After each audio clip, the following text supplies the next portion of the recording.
Hello everyone, कैसे हैं आप लोग। आई होप कि आप लोग बहुत अच्छे होंगे, अच्छे से स्टडी करते होंगे। तो देखिए आज के इस वीडियो में हम लोग यानी क्लास 10वीं का जो हुआ एक्सरसाइज 1.2 का question number first number question को सॉल्व करेंगे। तो देखिए कहता है सिद्ध कीजिए कि √5 एक अपरमेय संख्या है। हमको सिद्ध करके बताना है कि ये जो है वह √5 जो है वह एक अपरमेय संख्या है। ये क्वेश्चन जो है वह आपके बोर्ड के एग्जाम के लिए जो है वह VBI जो है वो बहुत ही इंपॉर्टेंट है, वेरी वेरी इंपॉर्टेंट है। ये जो है वो आप लोग अच्छे से देखिएगा। तो ये देखिए, इसको हम प्रूव करने के लिए सबसे पहले इसकी हम विपरीत मानेंगे, यानी कि √5 को अपरमेय प्रूव करने के लिए पहले हम √5 को एक परमेय संख्या यानी कि मान लेंगे। यहाँ पे देखिए इनका हल दे दीजिएगा, हल। ठीक है, यहाँ पे जो है वो हम मान लेंगे, पहले मानेंगे माना कि √5 एक परिमेय संख्या है। परिमेय संख्या है। अगर आपको हम परमेय संख्या का डिफिनीशन बताए थे, अगर ये जो है वह √5 एक परमेय संख्या है तो परमेय संख्या, हर एक परमेय संख्या को हम P/Q के रूप में लिख सकते हैं, यानी कि हर एक परमेय संख्या को हम P/Q के रूप में लिख सकते हैं। तो ये हम √5 को यानी कि हम परमेय संख्या माने हैं, तो इनको भी हम P/Q के रूप में लिख सकते हैं। तब जाके देखिए ये √5 इक्वल टू जो है वह P/Q, और यहाँ पे यानी कि P/Q जो है वो हम लिख सकते हैं। जहां पे देखिए ये जहां, और ये देखिए P और Q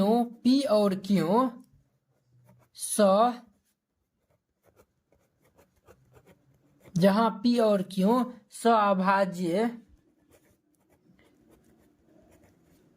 पूर्णांक, P और Q सअभाज्य पूर्णांक तथा ये जो है वह Q जो है वह 0 के इक्वल नहीं है। देखिए सअभाज्य पूर्णांक हम यानी कि उनको कहते हैं जिनका जो है वो यानी कि ये देखिए P और Q का अगर हम यानी कि HCF निकाल लेंगे तो हमारा अगर HCF 1 निकलता है तो उसी को यानी कि दो संख्या हम लेंगे, उनका HCF निकालते हैं तो अगर HCF 1 आता है तो उसी को जो है वो हम सअभाज्य संख्या कहते हैं। तो देखिए ये जो है वो इसको गुना कर दीजिए, तो इसको गुना कर देंगे तो ये देखिए √5/1, इसको क्रॉस मल्टीप्लाई कर देंगे तो ये हमारा √5 Q इक्वल टू जो है वह P आ जाएगा। ठीक है, अब जो है वह दोनों तरफ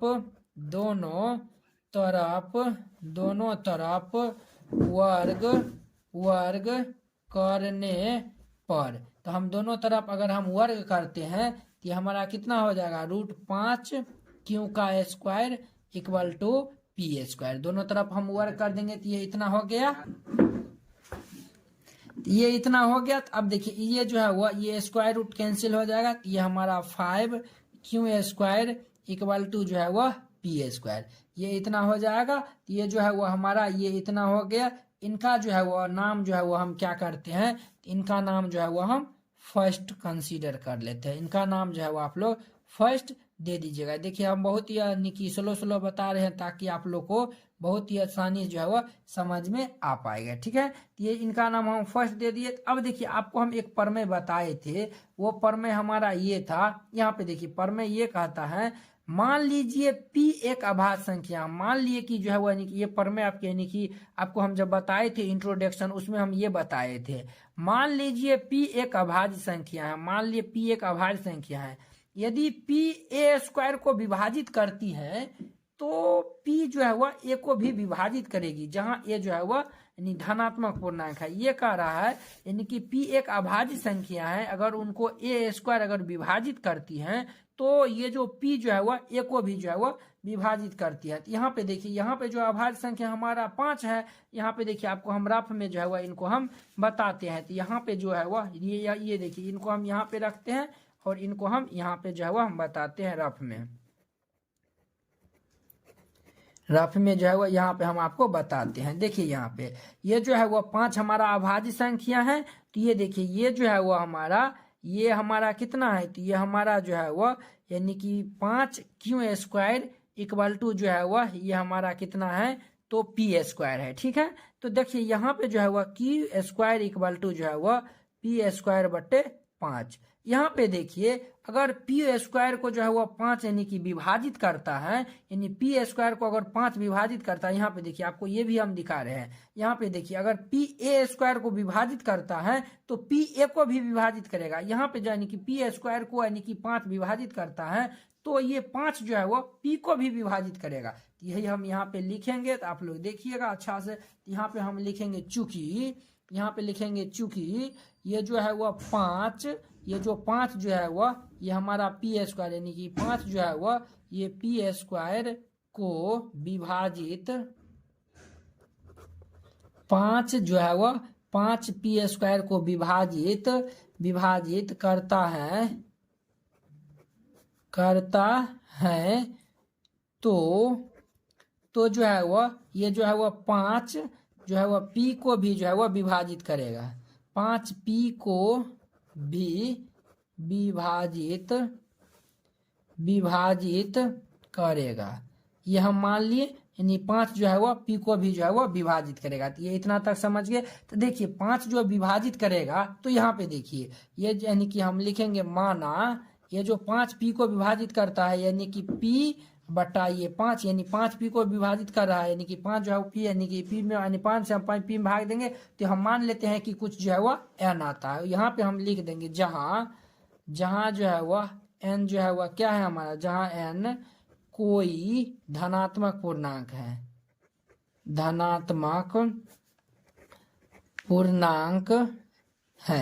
जहाँ एन जो है वह कोई धनात्मक पूर्णांक है। ठीक है, तो ये देखिए यहाँ पे P इक्वल टू जो है वह कितना आ जाएगा, 5n हो जाएगा। P इक्वल टू 5n हो जाएगा। इसका नाम जो है वो आप क्या रख दीजिए, तो इसका नाम आप सेकेंड दे दीजिए। ये P का मान हम समीकरण फर्स्ट में रखते हैं, तो यहाँ पे हम लिख देंगे P का मान समीकरण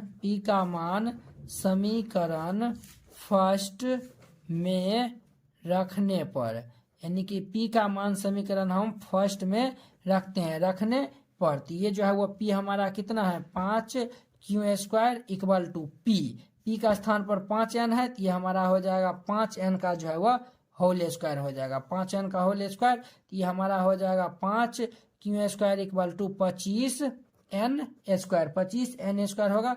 ये Q square equal to 25n square बटे ये 5, ये हो जाएगा तो देखिए 25। ठीक है, तो ये हमारा Q square equal to 5n square, 5n square हो गया। तो यहाँ पर भी जो है वह देखिए, यहाँ पे आपको हम रफ में बताते हैं, यानी कि जो है वह रफ में हम यहाँ पे बताते हैं। यहाँ पे देखिए ये जो है वह यानी कि क्यू स्क्वायर बटे 5 इक्वल टू n स्क्वायर। यदि जो है वह यानी कि क्यू स्क्वायर को अगर 5 डिवाइड करता है यानी कि विभाजित करता है तो जो है वह ये 5 जो है वह क्यू को भी विभाजित करेगा। यानी कि यही ना, यानी कि परमेय कहता था, ये हमारा परमेय है, ये परमेय यही कहता है, यानी कि पी ए स्क्वायर को विभाजित करता है तो ये जो पी है वो ए को भी विभाजित करेगा। तो ए को विभाजित करेगा तो यहाँ पे जो है वह यानी कि क्यू को जो है यानी कि क्यू स्क्वायर को 5 विभाजित करता है तो क्यू जो है वह यानी कि 5 को भी विभाजित करेगा। तो यहीं पे हम लिख देंगे चूंकि, यानी कि ये हम लिखेंगे 5 क्यू स्क्वायर को विभाजित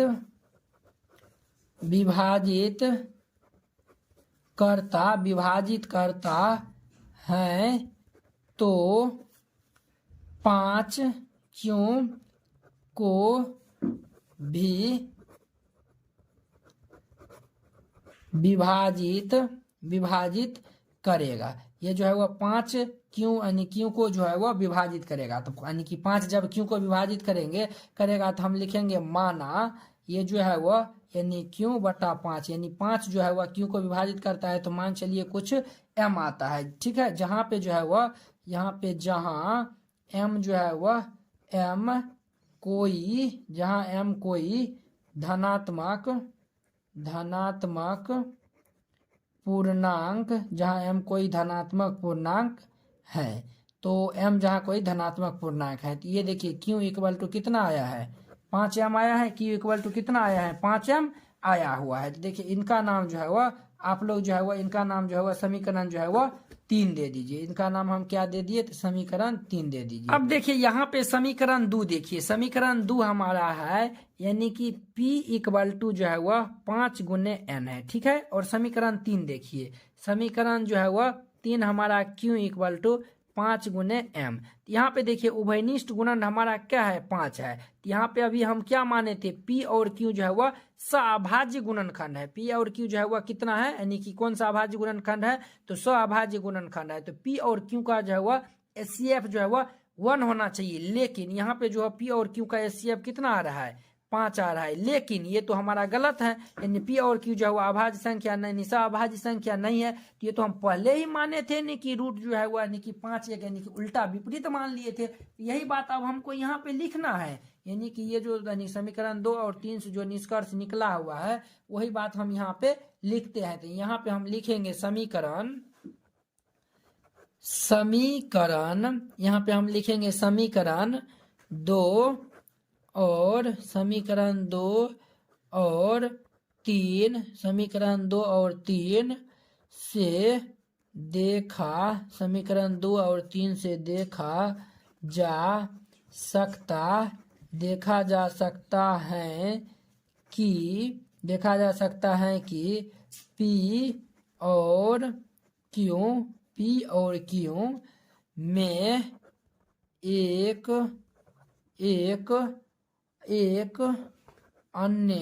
एक अन्य उभयनिष्ठ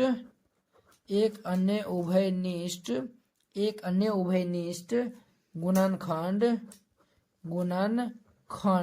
P और Q में, यानी P और Q में एक अन्य उभयनिष्ठ गुणनखंड 5, यानी कि 5 आया है ना, 5 जो यानी कि 5 यानी कि जो उभयनिष्ठ गुणनखंड आया है, तो उभयनिष्ठ गुणनखंड यानी कि देखिए यहाँ समीकरण 2 और 3 से देखा जा सकता है कि P और Q एक अन्य उभयनिष्ठ गुणनखंड 5 उपस्थित है। उभयनिष्ठ गुणनखंड 5 उपस्थित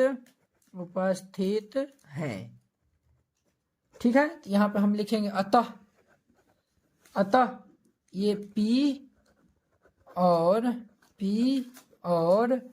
Q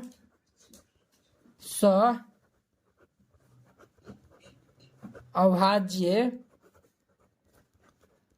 पूर्णांक, P और Q अभाज्य पूर्णांक नहीं है, जो कि